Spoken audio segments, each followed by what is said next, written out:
आज क्वालिफायर 2 पंजाब सहित मुंबई मध्य खेल जदि आज वर्षा हुए ताहले मैच आज बातिल होई काली खेल हम जेहेतु रिजर्व डे रखी बीसीसीआई। दर्शक बंधु कमेंट करी कहतु आज मैच मुंबई ना पंजाब जितिबो। चलूँ तथ्य जाना जदि वर्षा हुए ताहले कौन रही बीसीसीआई नुआ नियम। दर्शक बंधु बीसीसीआई नुआ नियम रही जदि वर्षा होउची ताहले राति 9:30 पर्यंत अपेक्षा करा पड़िबो। जदि वर्षा हाड़ी जाउची ताहले 20 ओवर खेल हम। जदि 9:30 वर्षा छाड़ू ना ताहले राति 11टा पर्यंत अपेक्षा करा पड़िबो। राति 11टा भितर वर्षा हाड़ी जाउची ताहले चेष्टा करा जिवो 5-5 ओवर मैच खेला जिया पई। जदि 11टा भितर भी वर्षा छाड़ू ना ताहले बीसीसीआई प्रथम थर पर 18 वर्ष आईपीएल रखा रिजर्व डे।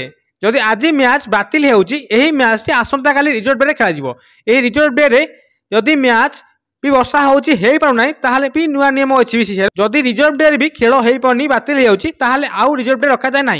एइट देखा जिवो कि टेबुल रे पॉइंट टेबुल रे 1 नंबर अछि एवं रन रेट रे आगे किए अछि।